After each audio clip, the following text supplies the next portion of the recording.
وسلم۔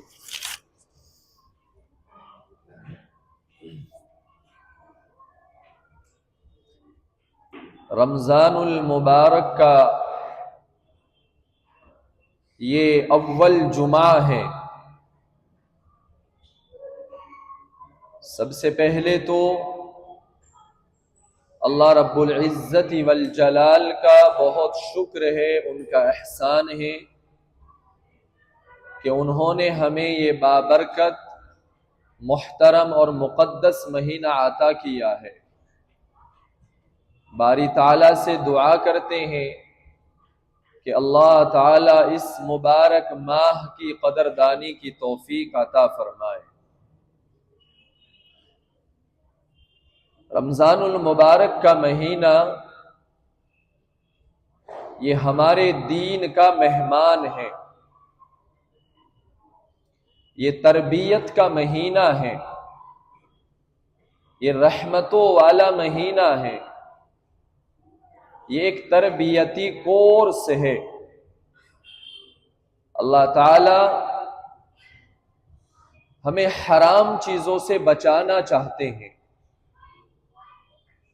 اسی لیے اللہ رمضان لائے ہیں۔ سال کے 11 مہینے خوب کماؤ،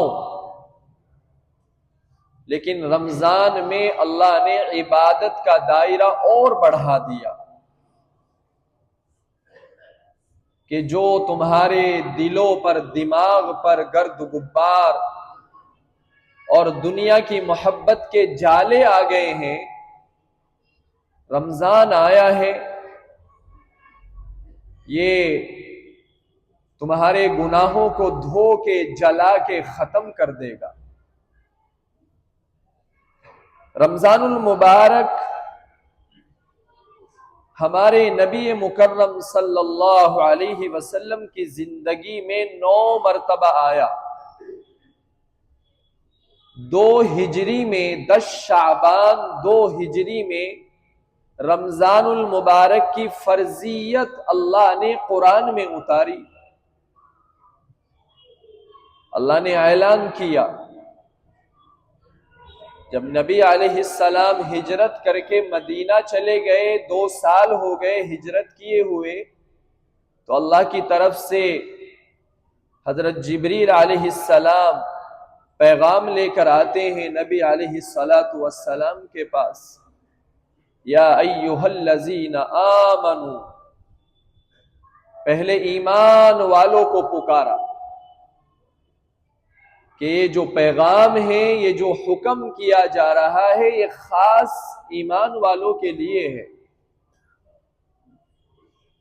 اور ایمان والا اسے کہتے ہیں جو ماننے والا ہو۔ ایمان کا مطلب فرما بردار، ماننے والا۔ نافرمان ایمان والا نہیں ہو سکتا۔ ایمان والوں کی یہ خاص صفت ہے کہ ان کے اندر ماننے کا مادہ ہوتا ہے، وہ فرما بردار ہوتے ہیں، وہ اپنے رب کے ہر ایک حکم کو آنکھوں سے لگاتے ہیں، اس پہ عمل کرتے ہیں۔ تو اللہ تعالیٰ ایک بہت بڑا آرڈر ہمیں دینا چاہ رہے ہیں، بہت بڑا حکم ہے، لیکن تھوڑا پیار سے اللہ نے اس حکم کو ہمیں سنایا۔ پہلے کہا محبت بھرا جملہ، یا ایھا الذین آمنوا، اے ایمان والو، اے ماننے والو، اے فرما بردارو۔ ذرا نرمی ہے، پیار ہے، محبت ہے میرے اللہ کا۔ پھر اس کے بعد کہا کتب علیکم الصیام، کہ تم پر روزے فرض کیے گئے۔ یہ بھی جملہ ہلکا کیا اللہ نے، ورنہ اللہ یہ بھی کہہ سکتے تھے کہ میں نے تم پر روزے فرض کر دیے، رکھنے ہیں۔ نہیں، جملے کو تھوڑا ہلکا اور نرم کیا اللہ نے۔ کہ تم پر روزے فرض کیے گئے ہیں، اور پھر آگے کہا کتب علی کما کتب علی الذین من قبلکم، جو تم سے پہلے امتیں آئی ہے یہ کام انہوں نے بھی کیا ہے۔ کوئی مصیبت پریشانی بہت سارے لوگوں پر آتی ہے تو وہ مصیبت ہلکی ہو جاتی ہے، تو اسی طرح اللہ کہہ رہے کہ تم پر روزے فرض کیے گئے، تم سے پہلے والے بھی رکھتے آئے ہیں، یہ اللہ نے ہمیں حکم دیا کہ تم سے پہلے لوگوں کے پاس اتنی آسائشیں، اتنی آرام دہ چیزیں اور اتنی کھانے پینے کی چیزیں میسر نہیں تھی جتنی آج تمہارے پاس ہے۔ صحابہ نے، تابعین نے، تبع تابعین نے بڑی دشواریوں میں، بڑی پریشانیوں میں روزے رکھے ہیں، اللہ کے حکم کو پورا کیا ہے۔ آج تو ہمارے پاس، موزی صاحب نیند آ رہی، تھوڑی ہلکی آواز کر دو اس کی۔ آج ہمارے پاس کھانے پینے کی ساری چیزیں میسر ہے۔ سحری میں دیکھ لو اتنا بڑا ہمارا دسترخوان ہوتا ہے، اتنا کھاتے ہیں ہم کہ فجر کی نماز پیٹ بھرے ہمیں پڑھنا مشکل ہو جاتی ہے۔ اللہ نے بہت ساری نعمتیں دی ہے،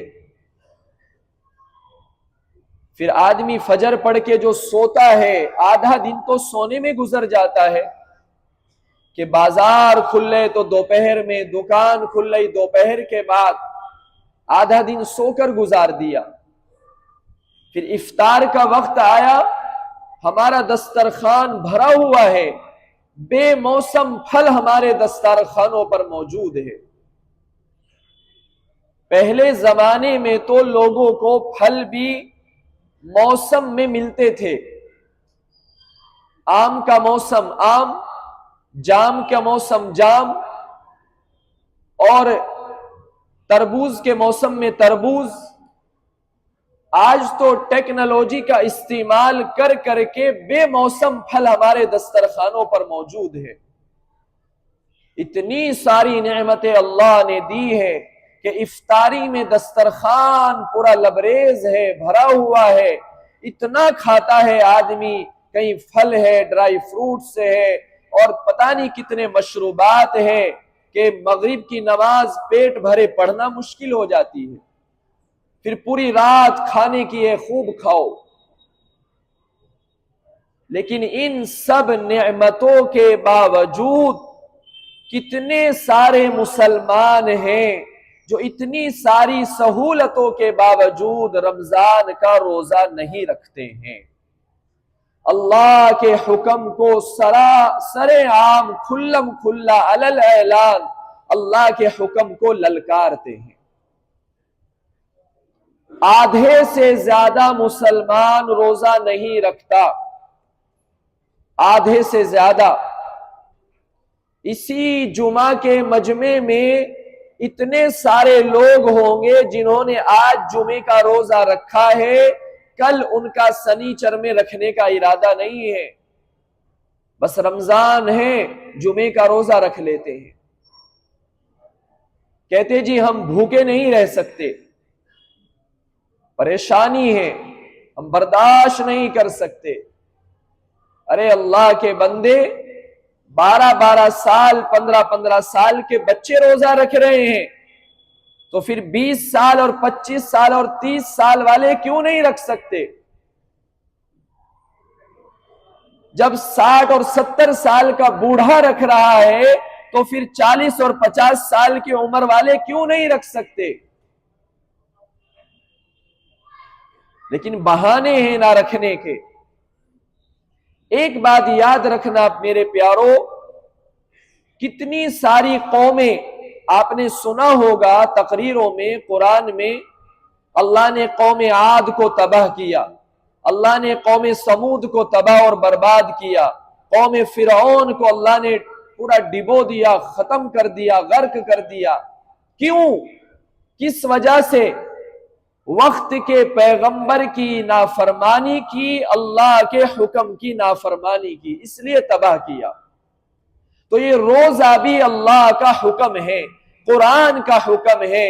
اگر تم اسے للکارو گے، اگر تم اسے ہلکا سمجھو گے تو اللہ تمہارے اوپر اپنا عذاب نازل کر دیں گے. حدیثوں میں آتا ہے جو لوگ روزہ چھوڑتے ہیں، جو روزہ خور ہے، مجرم ہے، اللہ کے نافرمان ہے، دیوس ہے، وہ جتنا برا انہیں کہا جائے، جو روزہ چھوڑتے ہیں بغیر کسی مجبوری کے، تو حدیثوں میں آتا ہے روزہ چھوڑنے والوں پر جو سب سے پہلا عذاب دنیا میں آتا ہے، سب سے پہلا عذاب، اللہ ان کے دلوں کے چین اور سکون کو ختم کر دیتے ہیں. چاہے وہ کتنا بڑا مالدار کیوں نہ ہو، کبھی دل میں چین اور سکون اور اطمینان نہیں پیدا ہو سکتا. اور دوسرا عذاب، اللہ روزی کی برکت ختم کر دیتے ہیں کہ جی ہم اتنا کماتے ہیں، برکت نہیں ہوتی. تم اللہ کے مجرم ہو، اللہ کے حکم کو للکارتے ہو، تو پھر کیسے آپ کو دلوں میں اطمینان اور تمہاری روزی میں برکت پیدا ہو سکتی ہے؟ اس لیے میرے پیارو، روزہ رکھیے. روزہ کسے کہتے ہیں؟ روزہ کہتے ہیں کھانا پینا اور بیوی سے جو تعلقات ہے، ہم بستری وغیرہ، اس سے دور رہنا، یہ روزہ ہے. صبح صادق سے لے کر غروب آفتاب تک کھانے سے رکا رہنا، پانی پینے سے رکا رہنا اور بیوی کے قریب رہنے سے رکا رہنا، اس کا نام روزہ ہے. کہ اب صبح سے لے کر غروب تک روزے کی حالت میں کھانا حرام، پینا حرام، بیوی حرام. حالانکہ یہ ساری چیزیں حلال تھی اور ہے. بھئی کھانا آپ نے حلال کمائی سے کمایا، آپ کے لیے حلال ہے، اور بیوی آپ کے نکاح میں وہ حلال ہے، لیکن روزے کی حالت میں اس کے قریب نہیں جا سکتے، وہ حرام ہو گئی. کھانا جو حلال ہے، اللہ کہہ رہے روزے کی حالت میں نہیں کھا سکتے، ہمارا آرڈر ہے. حالانکہ وہ تو حلال ہے لیکن کھا نہیں سکتے، حرام ہے روزے کی حالت میں. تو اللہ نے روزے کی حالت میں حلال چیزوں سے ہمیں بچایا ہے، حلال چیزیں چھڑوا دی ہے ہماری. کیا چھڑوائی؟ حلال چیزیں. کہ آپ کے گھر میں کھانا موجود ہے، آپ کے فریج میں ٹھنڈا پانی موجود ہے، بہت سے مشروبات ہیں، لیکن آپ کھا نہیں سکتے، حرام ہے، اب روزہ ہے آپ کا. حلال چیزیں تھیں یہ سب، اللہ کی طرف سے ابھی اجازت نہیں ہے، آرڈر نہیں ہے. کیا مقصد ہے اللہ کا ان حلال چیزوں کو وقتی طور پہ حرام کرنے کا؟ یہ اصل سمجھو. آپ سمجھ رہے نا میری بات، کہ حلال چیزیں اللہ نے چھڑوا دی. اللہ کا مقصد یہ ہے کہ میرے بندو تم حلال وقتی طور پہ چھوڑ دو. ہمارا اصل مقصد ہے جب تم حلال چیزیں چھوڑنے کے عادی ہو جاؤ گے، پھر حرام چیزیں بھی تم سے خود بخود چھوٹ جائے گی. کہ شراب پہلے سے حرام تھی، اب بھی حرام ہے. پورے مہینے تم پریکٹس کرو حلال چیزوں کے چھوڑنے کی، تاکہ عید کے بعد تم حرام چیزوں کے قریب نہ جاؤ. کسی کی زمین ناجائز طریقے سے دبائی ہے، وہ حرام ہے. بہنوں کا حق مارا ہے، وراثت کا مال ہڑپا ہے، حرام ہے. پارٹنر کا مال چوری سے کھا لیا، حرام ہے. یہ تمام حرام چیزیں، جیسے پیشاب ہے، پیشاب تو حرام، بالکل، پیشاب تو فی نفسی ہی ناپاک، چاہے اسے آپ جتنا فلٹر کیوں نہ کر لے وہ بسلری نہیں بن سکتا۔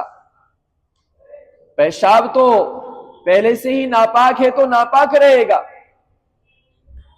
خنزیر کا گوشت حرام ہے، ناپاک ہے تو ناپاک ہی رہے گا۔ آپ کتا لو، کتے پہ کتنی بسم اللہ پڑھ کے حلال کرو وہ حلال نہیں ہو سکتا۔ سارا قرآن پڑھ کے کتے کو ذبح کر دو، حلال نہیں ہوگا۔ اللہ نے اس کو حلال ہی نہیں کیا، وہ حرام ہے۔ خنزیر حرام، پیشاب پاخانہ ناپاک، اسے کتنا فلٹر کر لو پیشاب کو بسلری کا پانی نہیں بن سکتا۔ تو جو چیزیں اللہ نے حرام کر رکھی ہے، اللہ اپنے ایمان والے بندوں کو 1 مہینہ حلال چیزوں سے بچاتے ہیں تاکہ تم عید کے بعد حرام کے قریب نہ جاؤ۔ کہ شراب جس کو شربت سمجھ کر آج امت پی رہی ہے، وہ اللہ نے حرام کر رکھی تھی، اس کے قریب نہیں جانا ہے، وہ حرام ہے۔ جو لوگوں کی زمینیں ہڑپ رہے ہیں، کسی کی 1 انچ زمین کا ٹکڑا بھی ناجائز طریقے سے لینا وہ حرام ہے، نہیں لے سکتے، حقوق العباد ہے وہ۔ تو ان سے اللہ ہمیں بچانا چاہتے ہیں۔ اس کو ایک مثال سے اور سمجھ سکتے ہیں آپ۔ ایک آدمی رمضان کا عمرہ کرنے گیا مکۃ المکرمہ، 10-15 دن رمضان کے اس نے خوب عمرے کیے، 15 رمضان کو واپس انڈیا آیا، عالی شان کھجور لے کر آیا، وہ جو حضور نبی علیہ السلام کے لگائے ہوئے کھجور کے جو درخت ہے، آپ کے باغ کی کھجور اتنی فضیلت والی، اور وہاں سے وہ آب زمزم لے کر آیا، برکت والا پانی۔ کھجور بہترین نعمت اللہ کی بابرکت، آب زمزم عالی شان پانی جس کی کوئی مثال نہیں پیش کر سکتا، وہ آپ کو لا کر روزے کی حالت میں دونوں چیزیں دے کہ یہ حضور کے باغ کی کھجور ہے، یہ آب زمزم ہے، آپ اس کو کھا لیجئے۔ تو آپ کیا کہیں گے کہ میرے پیارے، بھلے ہی یہ کھجور حضور کے باغ کی ہو اور یہ پانی آب زمزم ہے، لیکن میں افطار کے وقت ہی کھا پاؤں گا، ابھی نہیں کھا سکتا، میرا روزہ ہے، میرا روزہ ہے۔ حالانکہ کھجور بابرکت، حضور کے باغ کی عالیشان نعمت، آب زمزم جو جنت کے پانی سے بھی زیادہ بابرکت، لیکن آپ روزے کی حالت میں نہیں کھا سکتے، نہیں پی رہے کہ میں افطار کے وقت کھاؤں گا، آپ مجھے ہدیہ کر دو۔ یہی ہے میرے پیاروں بس سمجھنا کہ جس طرح رمضان کے مہینے میں روزے کی حالت میں ہم حلال چیزوں سے رکے رہے، اللہ ہمیں رمضان کے علاوہ 11 مہینے میں حرام سے بچانا چاہتے ہیں کہ جو چیزیں اللہ نے حرام کر دی ہے ان کے قریب نہیں جانا۔ تو نیت کرتے ہیں نا انشاءاللہ کہ عید کے بعد جس طرح ہم رمضان میں رکے رہے، کوئی حرام چیز انشاءاللہ استعمال نہیں کریں گے، کوئی نشہ ہم نہیں کریں گے، شراب کے قریب نہیں جائیں گے۔ یہ ہے روزے کا مقصد۔ روزہ، اللہ کہتے ہیں کہ روزہ بڑی عبادت ہے، روزے کے اندر اخلاص بہت ہوتا ہے، روزے کے اندر اخلاص بہت ہوتا ہے کہ کس کے لیے رکھا ہے؟ اللہ کے لیے رکھا ہے۔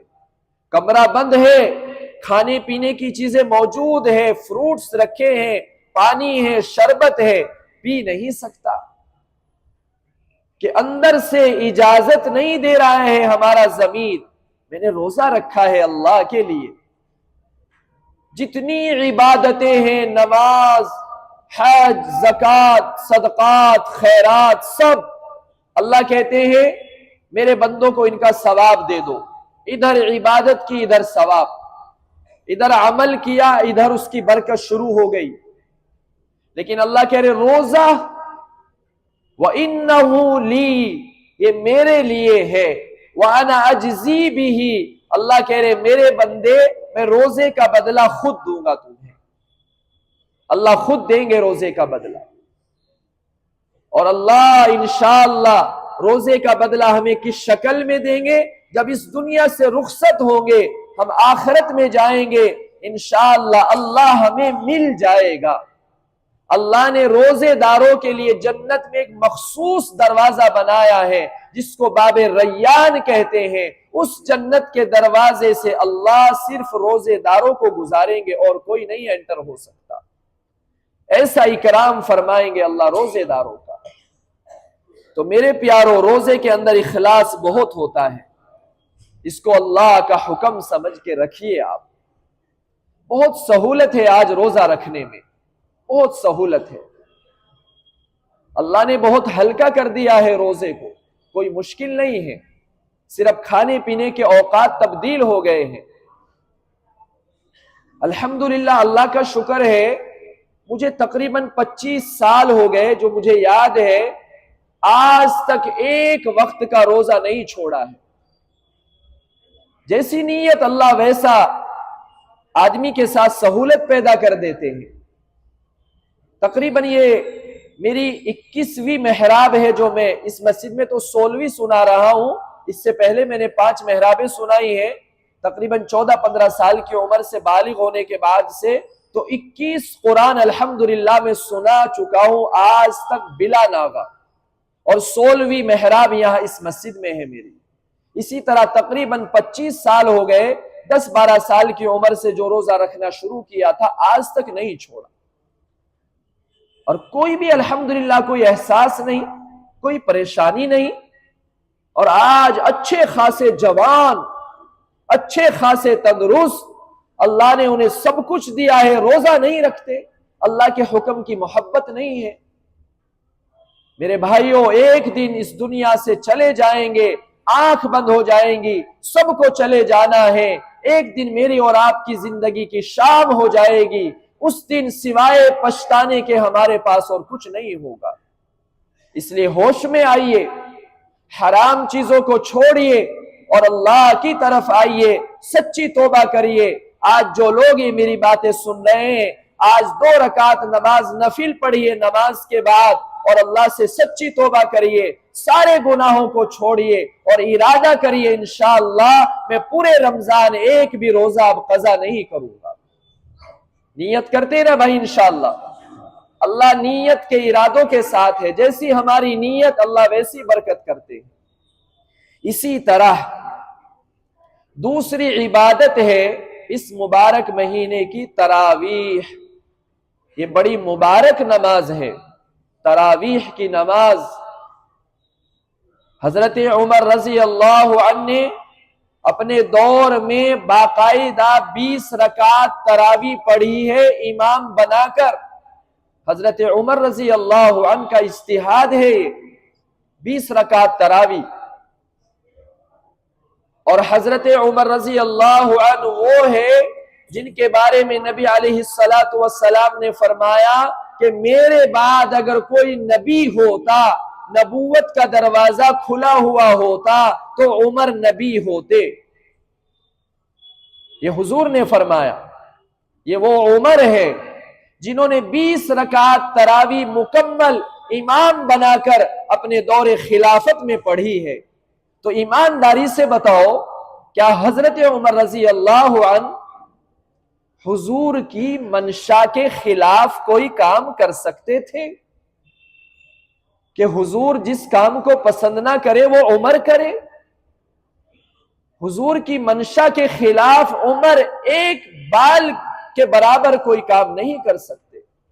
وہ عمر ہے جن کے بارے میں، جن کی فضیلت میں اللہ نے اپنا قرآن اتارا ہے. یہ وہ عمر ہے جن کے بارے میں، جن کے ایمان لانے کے بارے میں حضور نے اللہ سے دعا کی، اللہ نے قبول کی ہے.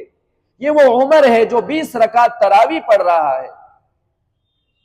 یہ سب سے بڑی دلیل ہے 20 رکعت تراویح کی کہ حضرت عمر رضی اللہ عنہ نے 20 رکعت تراویح پڑھی ہے، کیا وہ حضور کی منشا کے خلاف کر سکتے ہیں؟ کبھی نہیں کر سکتے۔ تو اس لیے تراویح محبت کے ساتھ پڑھیے، بڑی عبادت ہے یہ، اللہ ایک سجدے پر 1500 نیکیاں عطا فرماتے ہیں، 1500 نیکیاں ایک سجدے پر تراویح کے۔ تو کتنی نیکیاں ہمارے اعمال نامے میں اکٹھی ہو جائے گی۔ انشاءاللہ نیت کرتے ہیں نا بھائی پورے رمضان تراویح پڑھیں گے۔ 2 عبادتیں ہیں سب سے بڑی رمضان المبارک کی، روزہ اور تراویح، اور تیسری چیز ہے قرآن کریم کی تلاوت۔ بہت سے حضرات پوچھتے ہیں کہ جی رمضان کا خاص وظیفہ کیا ہے؟ رمضان کا سب سے بڑا وظیفہ ہے قرآن کریم کی تلاوت۔ جتنا ہو سکے اللہ کا قرآن پڑھیے، تراویح میں اللہ کا قرآن سنیے، اللہ تمام باتوں پر عمل کی توفیق عطا فرمائے۔ وآخر دعوانا الحمدللہ۔